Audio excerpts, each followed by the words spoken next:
Bismillahirrahmanirrahim. Assalamualaikum warahmatullahi wabarakatuh.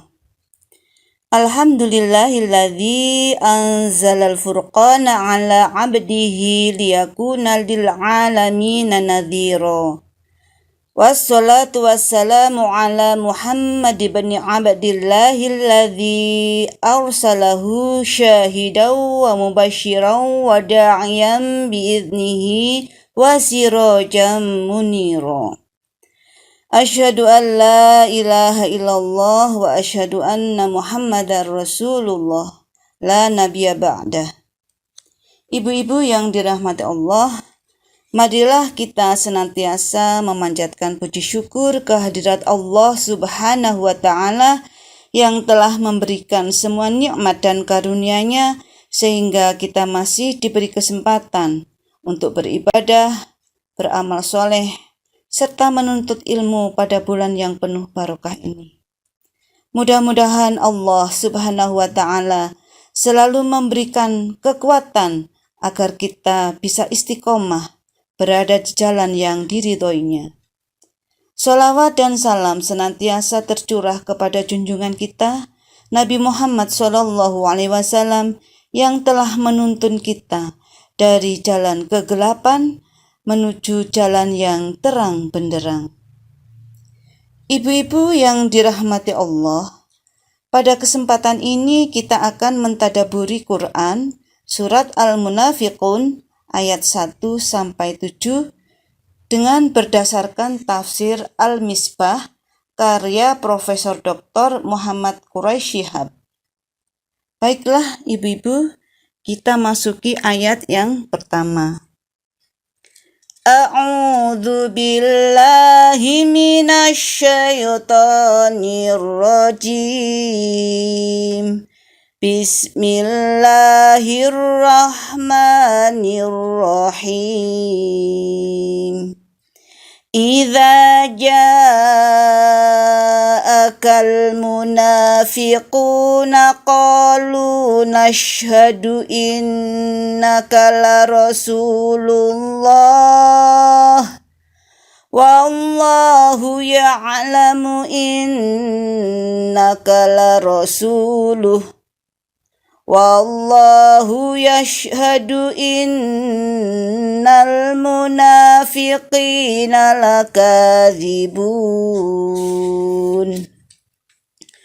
Surah ini menurut banyak ulama turun berkenaan dengan kasus yang terjadi dalam satu peperangan, di mana salah seorang muhajirin, Jahjah bin Usaid, yang bekerja pada Umar bin Khattab sebagai pemelihara kuda beliau, bertengkar dengan seorang dari suku Juhainah, yaitu Sinan al-Juhani, yang merupakan mitra Abdullah bin Ubay dan orang-orang Ansor. Keduanya bertengkar. Sang muhajir memukul pantat orang itu, yang kemudian berteriak meminta bantuan kelompok Al-Ansor. Mendengar itu, sang muhajir pun berteriak minta bantuan al-muhajirin. Salah seorang menampar Sinan. Rasul SAW yang mendengar teriakan itu bersabda, "Mengapa ada lagi teriakan ala jahiliyah? Yakni jangan lakukan hal itu." Mendengar peristiwa di atas, tokoh kaum munafikin yaitu Abdullah bin Ubay berkomentar, "Apakah mereka telah melakukan itu? Kita tidak menyertai Muhammad untuk ditampar. Demi Allah, kalau kita kembali ke Madinah, niscaya orang-orang mulia mengusir orang-orang hina darinya." Lalu Abdullah berkata kepada kaumnya, "Apa yang terjadi pada diri kalian? Kalian menyambut mereka, yaitu kaum muhajirin, di negeri kalian, memberi mereka sebagian dari harta kalian. Demi Allah, kalau kalian tidak memberi mereka kelebihan makanan, pasti mereka beralih ke tempat lain.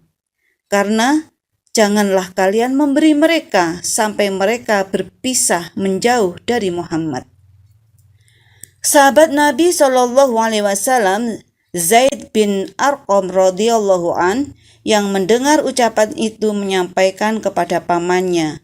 Lalu Zaid dipanggil Nabi Shallallahu Alaihi Wasallam dan menanyakan kebenaran berita tersebut. Saya membenarkannya, kata Zaid. Lalu Nabi Shallallahu Alaihi Wasallam memanggil Abdullah bin Ubay dan teman-temannya yang bersumpah tidak pernah mengucapkan hal itu. Berdasar sumpah itu, Nabi Shallallahu Alaihi Wasallam cenderung membenarkan Ibnu Ubay dan menganggap Zaid berbohong. Kata Zaid, aku ditimpa keresahan yang belum pernah kualami. Tetapi keesokan harinya turun surah Al-Munafikun. Nabi Shallallahu Alaihi Wasallam membacakannya kepada kami dan bersabda kepadaku, sesungguhnya Allah telah membenarkanmu. Ayat pertama surah ini menyindir dalam bentuk kecaman sikap Abdullah bin Ubay itu, walau tanpa menyebut nama, agar mencakup semua kaum munafikin. Di sisi lain diharapkan dengan menyindir itu ia sadar lalu berusaha memperbaiki diri.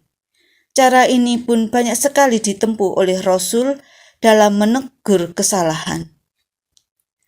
Allah berfirman dalam ayat pertama tadi, apabila datang kepadamu dan hanya kepadamu wahai Rasul, orang-orang munafik yang telah mantap kemunafikannya, dan mereka itu pada umumnya orang-orang Yahudi. Mereka berkata dengan lidah mereka berbeda dengan isi hati mereka bahwa kami bersaksi bahwa sesungguhnya engkau adalah benar-benar utusan Allah dan Allah mengetahui pengetahuan yang hakiki, baik diakui oleh manusia maupun tidak, bahwa sesungguhnya engkau, wahai Nabi Muhammad, adalah utusannya, dan Allah bersaksi yakni mengetahui bahwa orang-orang munafik benar-benar adalah orang-orang yang telah seringkali berbohong, sehingga mereka adalah para pembohong.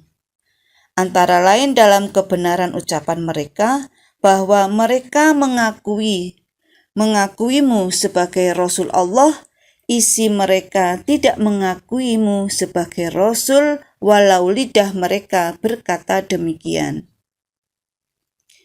Kata tashhad digunakan untuk menyampaikan sesuatu yang bersifat pasti. Ia terambil dari kata syahida, yang berarti melihat dengan mata kepala atau mata hati. Ada juga ulama yang memahami kata tersebut pada ayat ini dalam arti kami bersumpah. Kalimat Allah mengetahui bahwa sesungguhnya engkau adalah utusannya perlu disisipkan agar pernyataan berikutnya bahwa orang-orang munafik adalah pembohong tidak dipahami bahwa kandungan ucapan mereka tentang kerasulan Nabi Muhammad SAW itulah yang merupakan kebohongan. Ayat di atas dijadikan dasar oleh sementara ulama untuk menyatakan bahwa definisi bohong adalah berbedanya ucapan dengan pengetahuan si pengucap, baik yang diucapkan itu sesuai dengan kenyataan atau tidak.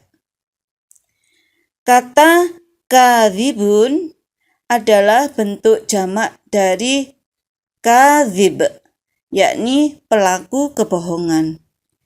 Ia terambil dari kata kerja kadzaba, yang dalam berbagai kamus bahasa antara lain diartikan sebagai berbohong, melemah, menghayal, dan lain-lain. Lebih jauh dinyatakan bahwa kebohongan al-kadzib adalah menyampaikan sesuatu yang berbeda dengan kenyataan yang telah diketahui oleh penyampainya.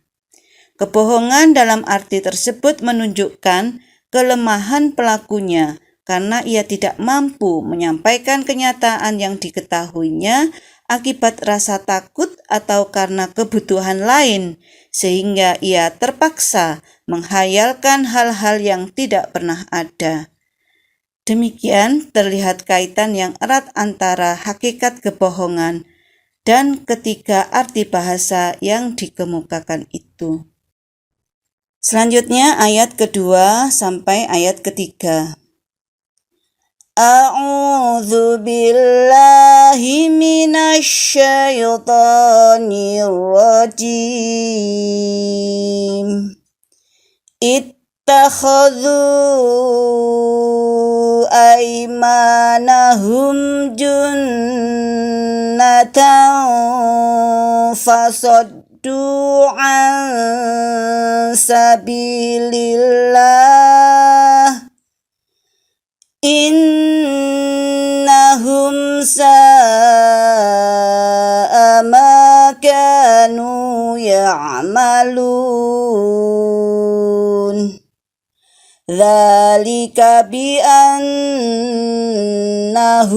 amanu tsumma kafaru fatubi'a ala qulubihim fahum la yafqahun.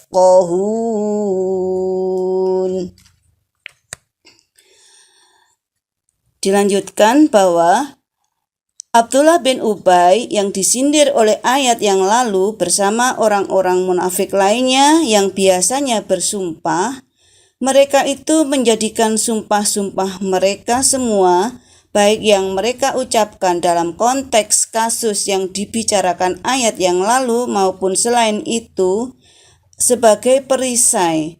Lalu mereka menghalangi orang-orang lain, bahkan diri mereka sendiri, dari upaya menempuh jalan yang ditetapkan Allah untuk ditempuh oleh manusia. Sesungguhnya mereka itu amat buruk yang mereka terus-menerus kerjakan. Kemunafikan dan sumpah palsu yang terus mereka lakukan itu yang sungguh jauh peringkat keburukannya disebabkan karena mereka beriman dengan berbagai tingkat keimanan yang terburuk. Adalah yang beriman dengan lidah mereka saja. Kemudian yang lebih buruk dari itu adalah mereka kafir dan memantapkan kekufuran mereka, maka dicaplah hati mereka oleh kekufuran mereka itu atau oleh Allah Subhanahu wa Ta'ala. Akibat kekufuran itu sehingga mereka tidak mengerti apa yang dapat mengantarkan mereka kepada kebahagiaan dan menyelamatkan mereka dari bencana. Kata hum pada kalimat innahum yang berarti sesungguhnya mereka berfungsi mengukuhkan kandungan ayat ini. Pengukuhan hadir karena keadaan mereka sungguh tidak mengherankan. Kemudian dalam firman-Nya amanu tsumma kafaru, yang artinya mereka beriman kemudian mereka kafir, tidak harus dipertentangkan dengan ayat berikutnya yang menegaskan kepalsuan iman mereka. Karena yang dimaksud di sini adalah beriman dengan lidah saja. Dapat juga kata beriman dipahami dalam pengertian hakiki, tetapi dalam peringkat yang rendah. Peringkat keimanan seseorang beraneka ragam. Ada yang dari hari ke hari meningkat menuju kesempurnaan dan ada juga yang menuju kekurangan hingga menjadikan yang bersangkutan beralih menjadi kafir. Nah, ayat di atas dapat menggambarkan hal tersebut, yakni orang-orang munafik ada yang pada mulanya telah disentuh oleh keimanan, tetapi setelah berlalu sekian waktu, keimanannya pudar, dan akhirnya dia masuk dalam kekufuran. Hati yang dicap atau ditutup atau dilak menjadikan pemiliknya tidak dapat menerima kebenaran, apalagi mengikutinya. Dengan demikian, ia hanya dapat mengikuti hal-hal yang tidak sejalan dengan yang hak, yakni hawa nafsu. Sebagaimana ditegaskan dalam Quran surat Muhammad ayat 16, surah Al-A'raf ayat 100, juga dalam surah At-Taubah ayat 87. Perlu diingat bahwa penutupan hati yang dilakukan Allah itu adalah sebagai dampak dari upaya mereka sendiri yang enggan menggunakan pendengaran, penglihatan, dan hatinya, sehingga pada akhirnya hati mereka berkarat dan tertutup. Lanjut ke ayat yang keempat. A'udzu billahi minasy syaithanir rajim.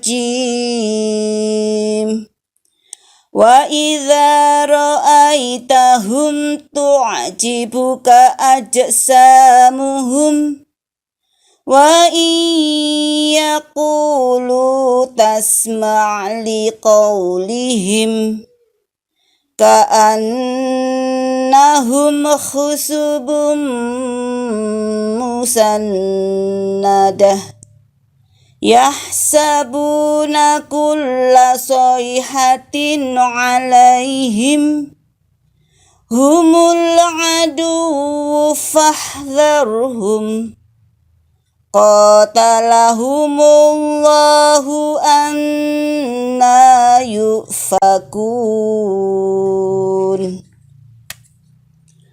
Setelah ayat yang lalu menggambarkan sekelumit dari sikap batin kaum munafikin, ayat di atas menggambarkan sikap lahiriah mereka. Ayat di atas bagaikan menyatakan, dan apabila engkau, wahai Rasul atau siapapun melihat mereka, maka akan mengagumkanmu tubuh-tubuh mereka, karena penampilan yang selalu mereka upayakan untuk terlihat indah, dan jika mereka berucap, engkau mendengarkan ucapan mereka, karena manisnya tutur bahasa mereka. Mereka yang hanya memerhatikan sisi lahiriah dan mengabaikan sisi batiniah, serta mengotorinya itu, bagaikan kayu yang bersandar, tidak memiliki daya hidup, tidak memiliki pijakan yang kukuh seperti kayu yang tercabut akarnya, dan tentu saja tidak memiliki pula buah yang dapat dinikmati. Mereka selalu mengira bahwa setiap teriakan yang keras dari apa dan siapapun mengiranya tertuju untuk menjatuhkan bencana atas mereka. Mereka itu saja, tidak ada selain mereka yang dapat dinilai sebagai musuh yang sebenarnya. Karena mereka adalah musuh dalam selimut, maka waspadailah mereka. Allah membinasakan mereka, yakni mengutuk dan menjauhkan mereka dari rahmat-Nya. Sungguh mengherankan bagaimana mereka dipalingkan sehingga tidak menyadari keburukan perangai mereka. Ada riwayat yang menyatakan bahwa tokoh munafik Abdullah bin Ubay memiliki tubuh yang tegar, lidah yang fasih lagi tampan. Demikian juga beberapa tokoh mereka yang lain. Mereka seringkali hadir di majelis Rasul sambil bersandar di majelis. Menurut Al-Biqai, penggunaan kata in yang biasa digunakan untuk menggambarkan jarang atau diragukannya terjadi apa yang diberitakan sesudah in itu, mengisyaratkan bahwa kaum munafikin itu jarang sekali berbicara kepada Nabi SAW karena mereka tidak senang kepada beliau dan mereka tidak ada kepentingan mereka untuk bertanya. Ini karena mereka mengidap penyakit-penyakit hati. Kata khusub adalah bentuk jamak dari kata khosabah, yakni kayu. Bentuk jamak ini tidak digunakan kecuali untuk menunjuk jumlah yang banyak. Bahkan sementara ulama menilainya sebagai bentuk jamak dari jamak. Jamak yang jumlahnya sedikit adalah akhsab. Ini memberi kesan bahwa jumlah kaum munafikin ketika itu cukup banyak. Bahwa orang-orang munafik itu mengira setiap teriakan adalah kemungkinan bencana atas mereka, karena biasanya orang yang sering berbohong, hati kecilnya selalu takut jangan sampai kebohongannya terbongkar. Ini menjadikan mereka selalu khawatir, sehingga setiap teriakan menjadikan mereka takut jangan sampai ditujukan kepadanya. Kita lanjutkan ayat yang kelima dan keenam. A'udzu billahi minasyaitonir rajim. Wa idza qila lahum ta'alau yastaghfir lakum Rasulullah lawwaw ru'usahum wa ra'aitahum yasudduna wa hum mustakbirun. Sawa'un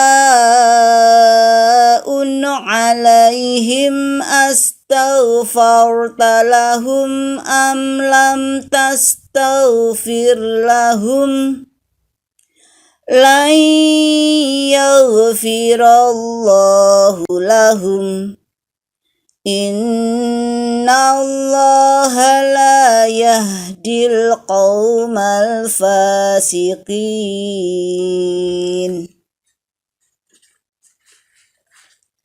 Ayat di atas masih lanjutan gambaran tentang sifat-sifat orang munafik.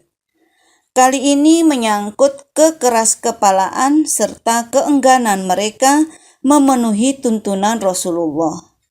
Boleh jadi ayat di atas melukiskan keadaan orang-orang munafik saat berada dalam kelompok terbatas di sekeliling keluarga mereka yang masing-masing munafik, yang tidak segan bila keluarga itu mengetahui kemunafikan mereka. Diriwayatkan bahwa setelah turunnya ayat-ayat yang lalu, sementara kaum muslimin dari keluarga orang-orang munafik itu mengajak keluarganya yang munafik. Diriwayatkan juga bahwa Abdullah bin Ubay berkata, "Kalian telah meminta saya beriman, saya telah lakukan. Kalian meminta saya membayar zakat harta, saya telah lakukan. Tidak ada lagi yang belum kalian minta, kecuali agar saya sujud kepada Muhammad." Nabi Muhammad sendiri, karena begitu cintanya kepada umat, sungguh sangat ingin agar mereka dapat diampuni Allah.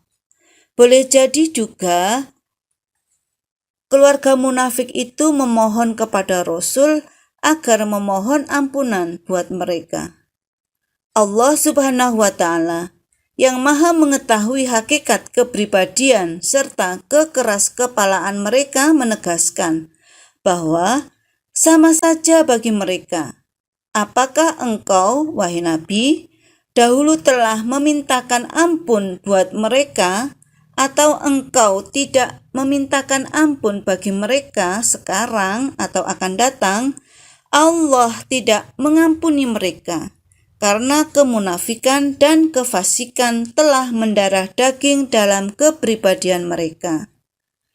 Sungguhnya Allah tidak akan memberi petunjuk kaum fasik, yakni tidak akan memberi kemampuan untuk melaksanakan petunjuk buat orang-orang yang demikian kokoh dalam kefasikannya.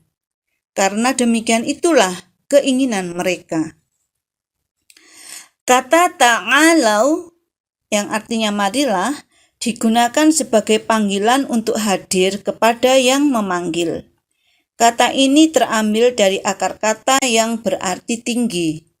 Kata ini menggambarkan bahwa yang memanggil berada di tempat yang tinggi, karena tempat yang tinggi secara umum dinilai lebih aman daripada tempat yang rendah.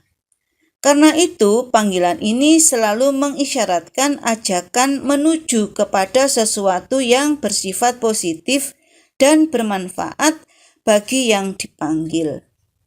Al-Quran seringkali menggunakan kata ini untuk mengajak umat manusia sekaligus mengisyaratkan bahwa mengikuti tuntunan ilahi mengantar manusia menuju ketinggian derajat, baik yang di dunia maupun di akhirat. Kata lawwaw artinya memalingkan, terambil dari kata lai, yakni mengalihkan dan memalingkan arah, bukan ke arah minta mitra bicara. Di sini ia menjadi pertanda tidak disambutnya ajakan pembicara. Ayat di atas ada yang membacakan lawau tanpa mentasdidkan huruf waw. Tetapi mayoritas qurra, pakar bacaan Al-Quran, mentasdidkannya.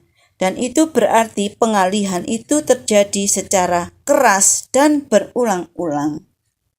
Kita lanjutkan ayat yang ke-7. A'udzu billahi minasy syaithanir rajim. Humul ladzina yaquluna la tunfiqu ala man 'inda rasulillahi hatta yanfaddu. Walillahi khazainus samawati wal ardi walakinnal munafiqina la yafqahun. Ayat di atas menyebut salah satu keburukan ucapan orang-orang munafik yang sifat-sifatnya diungkap oleh ayat-ayat yang lalu. Ia menjelaskan salah satu tanda kefasikan mereka yang ditegaskan oleh ayat yang lalu. Allah berfirman yang artinya merekalah, yaitu semata-mata orang-orang yang telah dan masih sering berkata kepada teman-teman mereka, "Janganlah kamu berinfak," yakni memberi bantuan kepada orang-orang, yakni fakir miskin yang berada di sisi Rasulullah, hingga agar supaya mereka berpencar secara kacau balau dan berpisah meninggalkan Nabi Muhammad SAW. Mereka terus-menerus menganjurkan hal tersebut, padahal kepunyaan Allah, perbendaharaan langit dan bumi. Sungguh mudah jika Allah hendak memberi rizki kepada fakir miskin itu. Tetapi orang-orang munafik yang telah mendarah daging kemunafikannya tidak mengerti bahwa Allah kuasa memberi fakir miskin itu rizki yang melimpah secara langsung atau menugaskan orang lain yang memberi mereka. Orang-orang munafik juga tidak mengetahui bahwa ada ujian buat mereka di balik penugasan berinfak. Bahkan orang-orang munafik itu tidak mengerti apa-apa sama sekali. Sebenarnya yang mengucapkan kata-kata tersebut adalah Abdullah bin Ubay. Sebagaimana dijelaskan oleh sabab nuzul surah ini, tetapi ayat di atas menggunakan kata mereka. Ini karena ucapan itu disetujui oleh mereka, atau usul itu mereka sambut dan saling menyampaikan dan mengingatkan rekan-rekan agar dilaksanakan. Di sini mereka menggunakan kata Rasulullah. Boleh jadi mereka berkata Muhammad, tetapi Allah hendak memberi pelajaran kepada umat manusia tentang perlunya memberi penghormatan kepada Rasulullah SAW dengan tidak memanggil nama beliau terlepas dari gelar penghormatan. Ibnu Ashur menduga bahwa ucapan itu mereka ucapkan di depan kaum muslimin sebagai tipu daya yang dikemas dalam bentuk nasihat. Tetapi hemat penulis Profesor Quraisy Shihab ini memahaminya demikian tidak tepat karena adanya kata yaufaddu yang menunjukkan keburukan niat mereka yang secara terang-terangan mereka ucapkan. Mengucapkan kalimat semacam ini tidak mungkin mereka lakukan di hadapan kaum muslimin karena itu membuka kedok mereka sendiri. Al-Biqai menilai bahwa kalimat Rasulullah yang diucapkan kaum munafikin itu merupakan ejekan, Seakan-akan mereka berkata, seandainya dia benar Rasul Allah, yang Maha Kaya itu tentulah dia akan menganugerahkan kekayaan kepada mereka yang butuh itu. Dan dengan demikian, mereka tidak perlu mengandalkan orang lain. Ulama lain berpendapat bahwa kata Rasulullah telah menjadi semacam gelar. Itu diucapkan oleh yang percaya atau tidak. Pendapat terakhir ini sulit diterima, apalagi pada awal surah ini telah dinyatakan bahwa orang-orang munafik berbohong ketika mengakui Nabi Muhammad SAW sebagai Rasulnya. Yang mereka maksud dengan orang-orang yang berada di sisi Rasul adalah yang selama ini mendapat perhatian besar beliau, seperti Ahlus Syuffah, yaitu sekelompok fakir miskin yang tinggal di serambi Masjid Nabawi, atau beberapa kelompok dari nomaden yang tadinya berkeliaran tanpa tempat tinggal yang tetap. Kata yaufaddu, mereka berpencar, digunakan dalam arti keterpencaran dalam bentuk yang buruk, masing-masing menuju arah yang berbeda-beda, sebagaimana keadaannya sebelum mereka menyatu. Kata khazain adalah bentuk jamak dari khazinah, dalam arti tempat penyimpanan harta dan barang-barang berharga. Jadi kalimat khazainus samawati wal ardi adalah kiasan tentang faktor atau sumber-sumber perolehan rizki, baik material maupun spiritual. Didahulukannya kata lillah menunjukkan bahwa hanya Allah semata-mata sumber perolehan rizki. Dia yang memberi dan dia pula yang menghalangi. Demikianlah ibu-ibu yang dirahmati Allah, tadabbur surat Al-Munafikun ayat 1-7. Mudah-mudahan kita semua dijauhkan dari sifat-sifat orang munafik. Kurang lebihnya saya mohon maaf. Billahi taufik wal hidayah. Wassalamualaikum warahmatullahi wabarakatuh.